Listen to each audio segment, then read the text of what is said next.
नमस्कार दोस्तों, मैं कुलदीप आपका हार्दिक स्वागत करता हूं टॉपिक स्टडी स्टूडियोज में। हम आज चर्चा कर रहे हैं राकेश यादव द्वारा संचालित राजस्थान की सर्वश्रेष्ठ कोचिंग प्रूडेंस में, जिसमें हम प्रूडेंस कोचिंग के आरआरबी एनटीपीसी के मॉक टेस्ट पेपर 41 के बारे में चर्चा कर रहे हैं। तो चलिए आज का वीडियो शुरू करते हैं। पहला क्वेश्चन है, कौन सा पादप हार्मोन क्रमशः बीज को निद्रा या सुप्तावस्था और अंकुरण में महत्वपूर्ण भूमिका निभाता है? कौन सा ऐसा पादप हार्मोन है? तो कौन सा है? एबिसिक एसिड और जिबेरिलिक एसिड।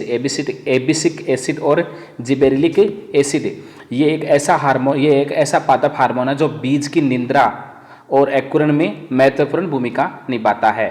अगला क्वेश्चन है, स्तंभ फेस्ट यानी कॉलम फेस्ट और कॉलम सेकंड में से इसका चुनाव कीजिए। जो इसमें से सही कोड है उनका मिलान कीजिए।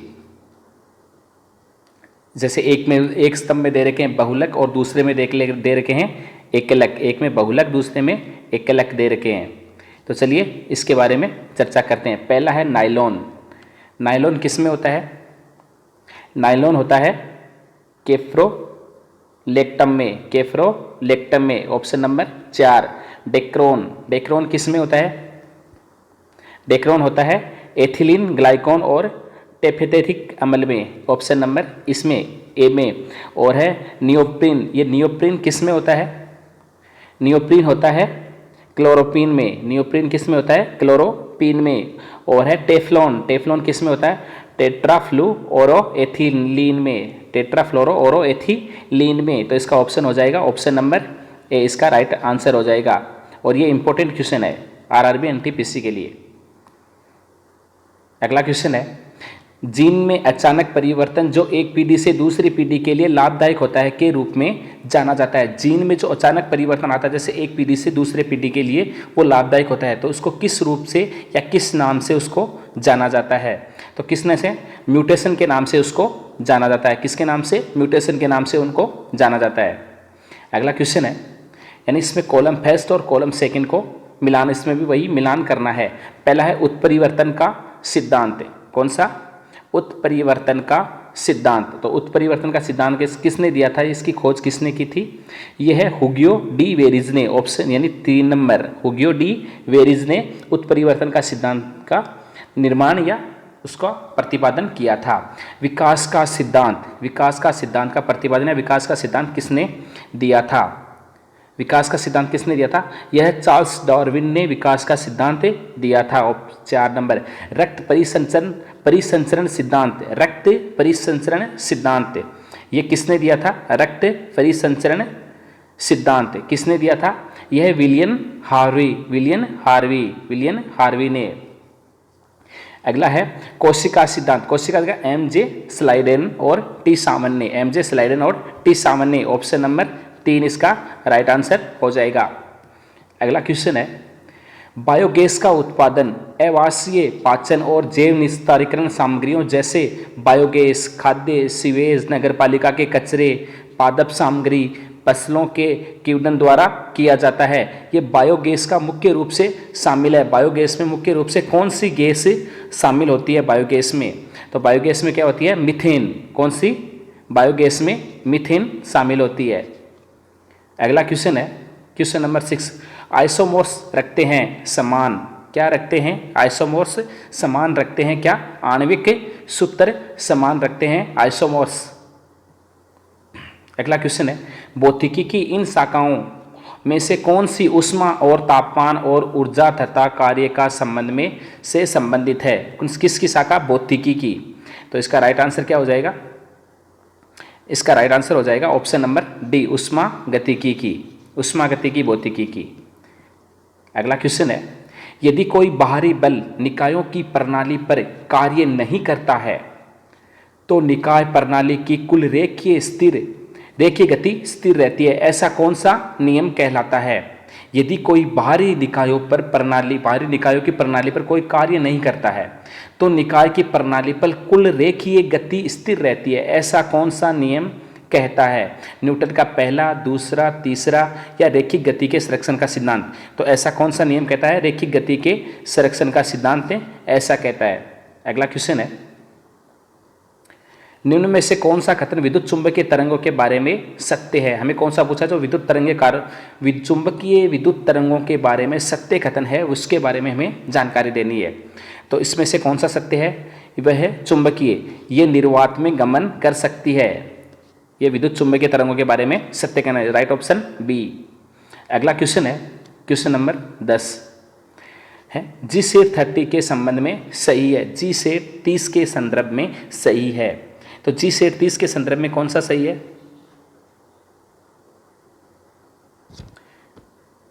जी सेट 30 के बारे में ये सारे ऑप्शन नंबर डी होगा। जैसे ये संचार उपग्रह बिल्कुल सही है, ये इनसेट उपग्रह 4A को स्थापन करता है, बिल्कुल सही है। ये यूरोपियन स्पेस एजेंसी द्वारा इसरो ने जी सेट 30 को फ्रेंच क्षेत्र के कोरू से प्रमोशन यान एरियन 5 से लॉन्च किया था। तो इसका राइट आंसर हो जाएगा ऑप्शन नंबर डी, ये सारे कथन बिल्कुल सही हैं। अगला क्वेश्चन है, चिकित्सा या फिजियोलॉजी के क्षेत्र में नोबेल पुरस्कार 2019 किसने जीता था? किसमें? चिकित्सा और फिजियोलॉजी में।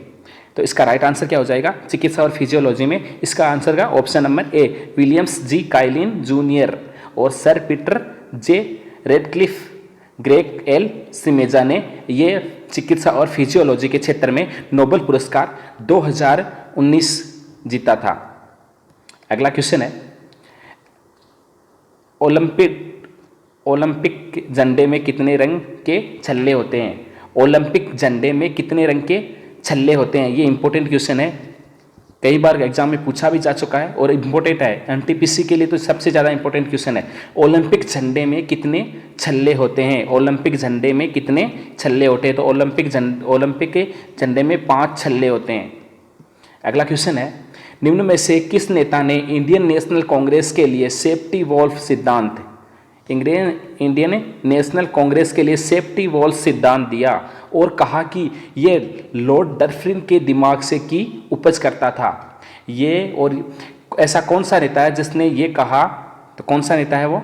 यह है लाला लाजपत राय नेता ने ऐसा इंडियन नेशनल कांग्रेस की सेफ्टी वॉल्व सिद्धांत दिया था और उन्होंने कहा था कि ये लॉर्ड डफरिन के दिमाग की उपज करता है। किसने? ये लाला लाजपत राय ने कहा था। अगला क्वेश्चन है, सूची फर्स्ट और सूची सेकंड का मिलान कीजिए। इसमें जो सही उत्तर है उसका चयन कीजिए। तो पहला क्वेश्चन, पहला देखा है ऋग्वेद कौन से ब्रह्मांड की? ऋग्वेद में ब्रह्मांड की उत्पत्ति। अगला है सोमवेद में किसकी उत्पत्ति हुई थी?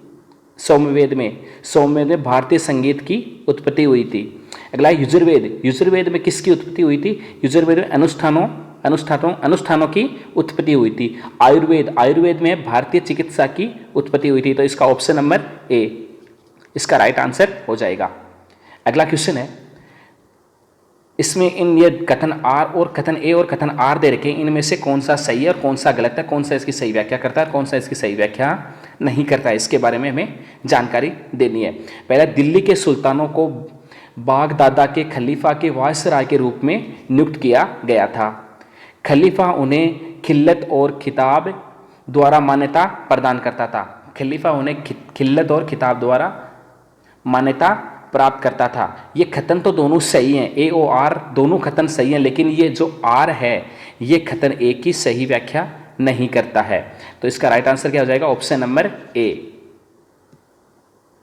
अगला क्वेश्चन है, निम्न में से कुचिकल जलप्रपात किस राज्य में स्थित है और कुचिकल ये जलप्रपात की ऊंचाई कितनी है? तो ये है किसमें? ऑप्शन नंबर ए, कुचिकल जलप्रपात है, ये कर्नाटक राज्य में स्थित है और इसकी ऊंचाई है 455 मीटर। इसकी ऊंचाई कितनी है? 455 मीटर। और ये कहाँ है? कर्नाटक राज्य में स्थित है। अगला क्वेश्चन है, काली मिट्टी के संदर्भ में निम्न कथनों पर विचार कीजिए। किसके? काली मिट्टी के संदर्भ में हमें पूछा है। निम्न कथनों पर विचार कीजिए। तो काली के है, आयरन, मैग्नीशियम और एल्यूमिनियम जैसी धातुओं के समृद्ध काली मिट्टी बिल्कुल सही है। इस काली मिट्टी की विशिष्ट विशेषताएं फूलना यानी गिल्ली मिट्टी के दौरान और सिकुड़ना सूखने पर बिल्कुल सही है। तो दोनों सही हैं। तो कौन सा ऑप्शन हो जाएगा? ऑप्शन नंबर सी इसका राइट आंसर हो जाएगा, काली मिट्टी के संदर्भ में। अगला क्वेश्चन है, निम्नलिखित में से प्राकृतिक वनस्पतियों में से कौन सा एक ऐसा पादप समुदाय है को इंगित करता है जो प्राकृतिक रूप से मानवीय सहायता से विकसित होता है और लंबे समय तक मनुष्यों द्वारा बिना छेड़छाड़ किए छोड़ दिया जाता है? ऐसा कौन सा है? तो इसका राइट आंसर क्या हो जाएगा? विशुद्ध या अनछुई वनस्पति। विशुद्ध या अनछुई वनस्पति एक ऐसी प्राकृतिक वनस्पतियों में से पादप समुदाय को इंगित करती है जो प्राकृतिक रूप से बिना मानवीय सहायता से विकसित होता है और लंबे समय तक मनुष्य द्वारा बिना छेड़छाड़ किए इसको छोड़ दिया जाता है। अगला क्वेश्चन है, निम्नलिखित में से किसे दक्षिण की हिमालय कहा जाता है? दक्षिण की हिमालय किसे कहा जाता है? तो दक्षिण की हिमालय शिवालिक को दक्षिण की हिमालय कहा जाता है। किसको? शिवालिक को दक्षिण की हिमालय कहा जाता है। ऑप्शन नंबर ए। अगला क्वेश्चन है, भारतीय संविधान के किस अनुच्छेद में कहा गया है कि संसद के पास राज्यों की सूची में किसी भी मामले पर कानून बनाने की शक्ति है यदि आपातकाल घोषणा लागू हुई हो? तो ये भारतीय संविधान के किस आर्टिकल में कहा गया है? तो किस आर्टिकल में कहा गया? ये है अनुच्छेद या अधिनियम आर्टिकल 249 में कहा गया है। Option number B. अगला क्वेश्चन है, संशोधन बिल सुप्रीम कोर्ट न्यायाधीश संशोधन बिल 2019 के अनुसार उच्चतम न्यायालय के न्यायाधीशों की अधिकतम संख्या कितनी है? उच्चतम न्यायालय के न्यायाधीशों की अधिकतम संख्या कितनी है? 33। कितनी है? 33। संशोधित बिल और संशोधित बिल 2019 के अनुसार उच्चतम न्यायालय के न्यायाधीशों की अधिकतम संख्या 33 है। कितनी? 33। अगला क्वेश्चन है, निम्नलिखित में से कौन सा अनुच्छेद राज्य की परिषद यानी राज्यसभा, राज्य की परिषद होती है राज्यसभा की संरचना और उसकी सदस्यों की चुनाव के तरीकों से संबंधित है? कौन से आर्टिकल में है या कौन से अनुच्छेद में है? तो कौन से अनुच्छेद में? अनुच्छेद या आर्टिकल 18 में, 80 में। आर्टिकल 80 में राज्य की परिषद यानी राज्यसभा की संरचना और उसकी सदस्यों के चुनाव के तरीके से संबंधित है। अगला क्वेश्चन है, सर्वोच्च न्यायालय की शक्तियां निम्नलिखित में से कौन सी होती हैं? सर्वोच्च न्यायालय की शक्तियां निम्न में से कौन सी होती हैं? किसकी? सर्वोच्च न्यायालय की। सर्वोच्च न्यायालय की मूल और अपीलीय क्षेत्राधिकार बिल्कुल सही है। तत्व न्यायाधीशों की नियुक्ति बिल्कुल सही है। न्यायिक समीक्षा बिल्कुल सही, यानी all of these. Option number D. ये सारी सर्वोच्च न्यायालय की शक्तियां हैं। अगला क्वेश्चन है, सूची फर्स्ट और सूची सेकंड का मिलान कीजिए। सूची फर्स्ट और सूची सेकंड का मिलान कीजिए। तो पहला है, इसमें दे रखा है एग मार्क। एग मार्क क्या चीज होता है? एग मार्क किस पर लगता है? एग मार्क लगता है कृषि उत्पाद पर, कृषि उत्पाद पर लगता है। और BIS हॉल मार्क किस पे लगता है? BIS हॉल मार्क किस पे लगता है? ये लगता है BIS हॉल मार्क आभूषणों पर लगता है। ये तो आपने काफी बार सुना होगा। अगला है इको मार्क किस पे लगता है? इको मार्क लगा है जैविक उत्पादों के प्राप्त चिन्ह पर। और है FPO मार्क किस पे लगता है? ये सभी परिष्कृत खाद्य उत्पाद पर लगता है। तो ऑप्शन नंबर सी इसका राइट आंसर हो जाएगा। अगला क्वेश्चन है, संकल्प राष्ट्रीय उत्पाद में आपका क्या तात्पर्य है? संकल्प राष्ट्रीय उत्पाद से आपका क्या तात्पर्य है? तो संकल्प राष्ट्रीय उत्पाद में इसका ऑप्शन डी, देश में उत्पादित वस्तुओं और सेवाओं के कुल मूल्य तथा विदेशों से शुद्ध कारक आय। संकल्प राष्ट्रीय उत्पाद से आपका क्या तात्पर्य? संकल्प राष्ट्रीय उत्पाद क्या होते हैं? तो देश में उत्पादित वस्तुओं और सेवाओं का जो कुल मूल्य तथा विदेशों से शुद्ध आय का कारक ही संकल्प राष्ट्रीय उत्पाद है। ऑप्शन नंबर डी इसका राइट आंसर हो जाएगा। अगला क्वेश्चन है, निम्नलिखित में से मिलान कीजिए जीव और विखंडन की विशेषता। इनका मिलान करना है कि इनमें से कौन सा ऑप्शन राइट है।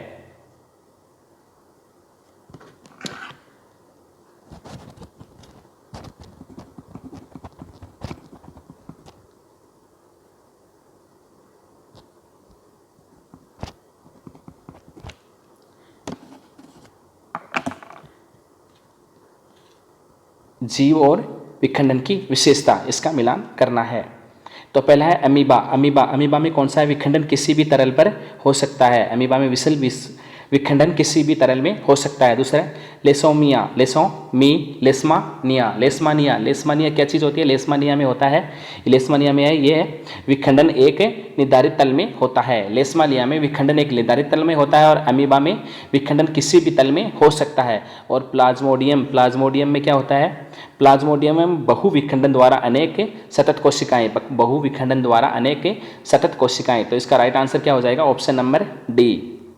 राइट आंसर क्या हो जाएगा? Option number D. अगला क्वेश्चन है, विभिन्न पादप उत्तकों को किस प्रकार से विभज्योतक उत्तक तथा स्थायी उत्तक के रूप में वर्गीकृत किया जाता है? किस पादप उत्तकों को किसमें ये किस प्रकार के उत्तक में वर्गीकृत किया जाता है? विभिन्न प्रकार के जो पादप उत्तक होते हैं उसको किया जाता है विभाजन समता के अनुसार उसको प्रतिपादित किया जाता है अथवा वर्गीकृत किया जाता है। Option number B right answer. अगला क्वेश्चन है, निम्नलिखित में से कौन सी पेशीय उत्तक बहुनाभीय होती है? कौन सी पेशीय उत्तक बहुनाभीय होती है? कौन सी ऐसी पेशीय उत्तक है जो बहुनाभीय होती है? तो इसका राइट आंसर क्या हो जाएगा?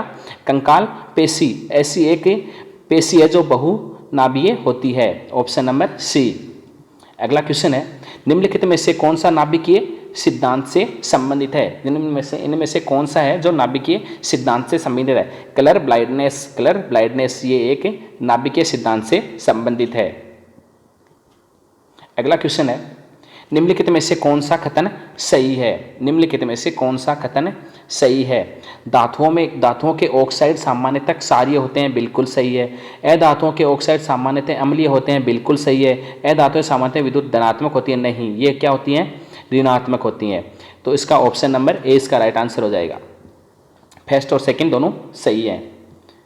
अगला क्वेश्चन है, निम्नलिखित में से कौन सा एक समांगी मिश्रण है? निम्नलिखित में से कौन सा एक समांगी मिश्रण है? कौन सा इसमें से एक ऐसा मिश्रण है जो समांगी मिश्रण है? तो इसका राइट आंसर क्या हो जाएगा? मिश्र धातु एक ऐसा मिश्रण है जो समांगी मिश्रण है। Option number D. अगला क्वेश्चन है, चीन के किस वाहक रॉकेट के बोर्ड पर दो बेहिद्रोहु 3 उपग्रहों को सफलतापूर्वक लॉन्च किया गया है? चीन के किस वाहक रॉकेट के बोर्ड पर इसको सफलतापूर्वक लॉन्च किया गया है? किस बोर्ड पर किया गया है? लॉन्ग मार्च 3B पे इसको सफलतापूर्वक लॉन्च किया गया है। ये कहाँ है? चीन के। किसी ध्वनि की तरंग दैर्घ्य 4 मीटर है तथा इसका वेग 200 मीटर प्रति सेकंड है, तो इसकी आवृत्ति हर्ट्ज में होगी, तो क्या होगी? 50। ऑप्शन नंबर ए। अगला, किसी भौतिक राशि का अंकीय मान है, किसी भौतिक राशि का अंकीय मान उसका, किसी भी भौतिक राशि का अंकीय मान उसका परिमाण होता है। किसी भी भौतिक राशि का अंकीय मान परिमाण होता है। अगला क्वेश्चन है, असम राइफल्स के किस राज्य को युद्ध स्मारक का निर्माण किया गया? असम राइफल्स ने किस राज्य में युद्ध स्मारक का निर्माण किया है? किस राज्य में युद्ध स्मारक का निर्माण? नागालैंड में असम राइफल ने युद्ध राज्य का निर्माण यानी युद्ध स्मारक का निर्माण किया है। अगला क्वेश्चन है, हाल ही में मुंबई में अंतर्राष्ट्रीय फिल्म महोत्सव 2020 के किस संस्करण का उद्घाटन किया गया था? हाल ही में मुंबई में फिल्म महोत्सव हुआ था जो 2020 का, तो किस संस्करण का उद्घाटन, ये कौन सा संस्करण था जिसका उद्घाटन मुंबई के अंतर्राष्ट्रीय फिल्म महोत्सव 2020 का किया गया था? तो कौन सा था ये था 16वां फिल्म महोत्सव था जिसका आयोजन मुंबई में हाल ही में हुआ था। अगला क्वेश्चन है, किस देश के सर्वाधिक ऊंचाई वाले फैशन शो प्रतिस्पर्धा के लिए गिनीज वर्ल्ड विश्व रिकॉर्ड बनाया है? किस देश ने सर्वाधिक ऊंचाई वाले फैशन शो प्रतिस्पर्धा के लिए गिनीज विश्व रिकॉर्ड बनाया है? किस देश ने बनाया है ये सर्वाधिक ऊंचाई वाला फैशन शो प्रतिस्पर्धा के लिए? तो कौन सा देश है? नेपाल ने अपने गिनीज बुक में अपना नाम दर्ज करवा लिया है फैशन शो प्रतिस्पर्धा के लिए। सर्वाधिक ने ऊंचाई पर फैशन करने की जो प्रतिस्पर्धा थी उसके लिए। विश्व का सबसे बड़ा ध्यान केंद्र किस राज्य ने स्थापित किया है? विश्व का सबसे बड़ा ध्यान केंद्र किस राज्य ने स्थापित किया है? तो किस राज्य ने किया? तेलंगाना ने विश्व का सबसे बड़ा ध्यान केंद्रित करने वाला राज्य बन गया या स्थापित हो गया है। अगला क्वेश्चन है, 34वां सूरजकुंड अंतर्राष्ट्रीय शिल्प मेला 2020 किस शहर में आयोजित किया जाएगा? कौन सा 34वां सूरजकुंड अंतर्राष्ट्रीय शिल्प मेला 2020 किस शहर में आयोजित किया जाएगा? ये फरीदाबाद में इसको आयोजन किया जाएगा। अगला क्वेश्चन है, संप्रीति भारत और के बीच संयुक्त सैन्य अभ्यास है। ये संप्रीति, ये संप्रीति, ये संप्रीति, संप्रीति मतलब संप्रीति, ये भारत और किस देश के बीच एक संयुक्त सैन्य अभ्यास है? तो किसके बीच है? बांग्लादेश के बीच। भारत और बांग्लादेश के बीच ये संप्रीति नामक का एक संयुक्त सैन्य अभ्यास है।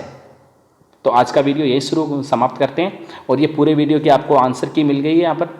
और अगर आपको ये हमारा वीडियो अच्छा लगा हो तो लाइक कीजिए, अपने दोस्तों के साथ शेयर कीजिए और चैनल को सब्सक्राइब कीजिए। और इसकी PDF के लिए आप हमारे डिस्क्रिप्शन में जाकर टेलीग्राम चैनल ज्वाइन कर लीजिए। तब तक के लिए आपसे मुलाकात होगी अगले वीडियो में। तब तक के लिए जय हिंद, वंदे मातरम।